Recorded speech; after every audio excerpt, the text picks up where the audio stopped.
Hello again. We are taking up literary terms and dramatic monologue in particular today. In the fifth unit, among the literary terms, we have already discussed war poetry. This is our second term, other than the history part that we have taken up in our earlier sessions. Before we take up dramatic monologue, we must understand that this comprises of two words, dramatic and monologue. Monologue, as we all know, is a lengthy speech by a single person in a play. We have also read Shakespeare, so we know that when a character utters a monologue, and that too aside to himself in a play, it is called soliloquy.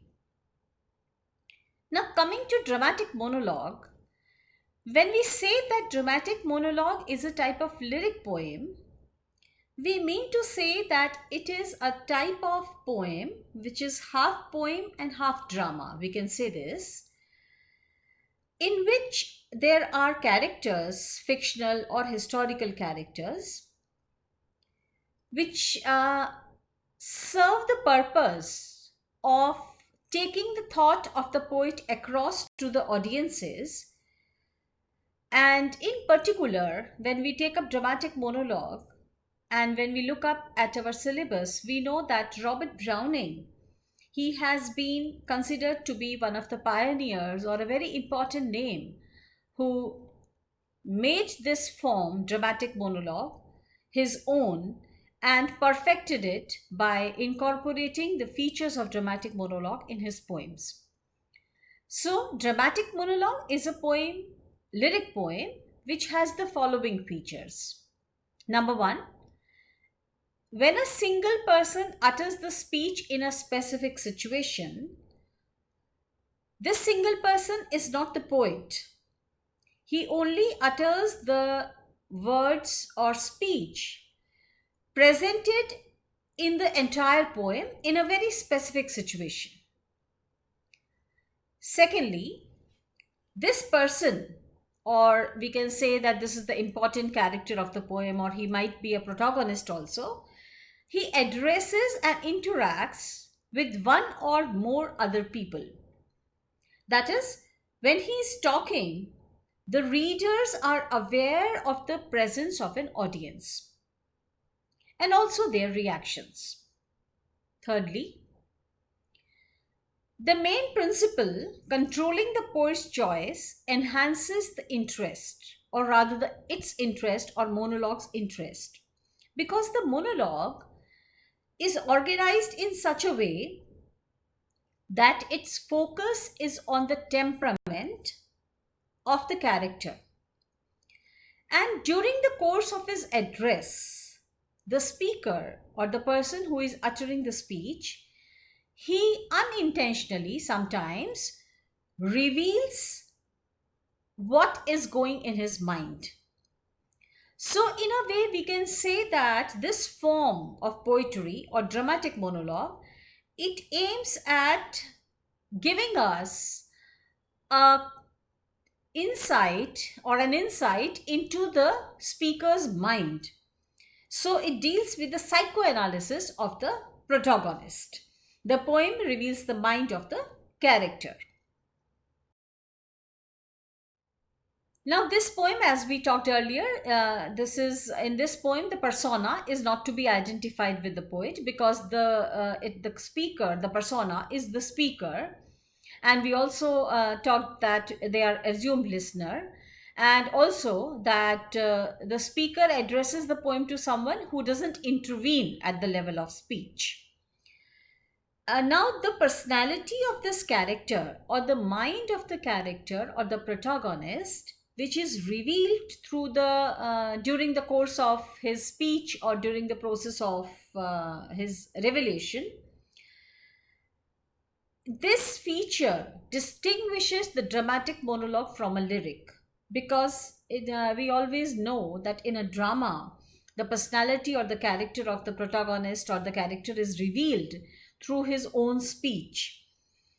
But we also know that we have talked that there is an implied presence of this listener, and that is what makes it different from a soliloquy. Because in a soliloquy, there is no audience, or we don't know that there is an implied presence of a speaker. Now we know that there is an implied presence of a speaker, so it's not a soliloquy. And we know that we are talking about the psychoanalysis or the conflict or the dilemma or the temperament of the character. So this gives it or lends it a dramatic quality.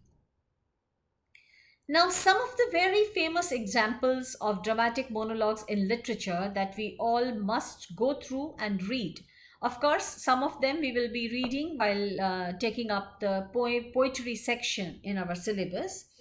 But My Last Touches is not prescribed, but it is a very beautiful poem which discusses this form, dramatic monologue, in its perfectest way. Then we have Ulysses by Tennyson. We also have Fra Lippo Andrea del Sarto, and Rabbi Ben Ezra, all by Robert Browning. Rabbi Ben Ezra has been prescribed in our syllabus. We will be taking up the features of dramatic monologue as and when we take up the individual poem. One more poem that we must have read or we must read to know what a dramatic monologue or its features are is T.S. Eliot's The Love Song of J. Alfred Prufrock. The salient features, how the temperament is revealed, we know that the conflict which is going on in the mind of the speaker is depicted in a particular situation. That means the poet creates a situation in which the dilemma or the conflict, inner conflict of the character is revealed. And that is how the character of the person, because his reactions or his manner of reacting in a particular situation in a particular way reveals his character. The monologue is impersonal in nature. That means the poet doesn't talk about any of his personal incidents or subjectivity. And it is contrasted because lyric has subjective elements, but the dramatic monologue does not have any subjective element.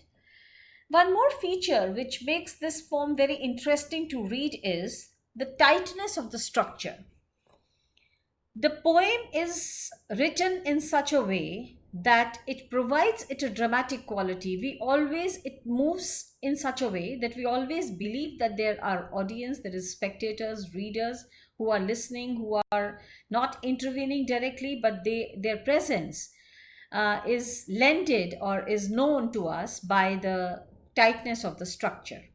And as talked earlier, we know that Robert Browning, he is a well-known name because regarding psychological situations, he has presented his dramatic monologues in such a way that all the psychological situations of a human mind are revealed during the course of speech.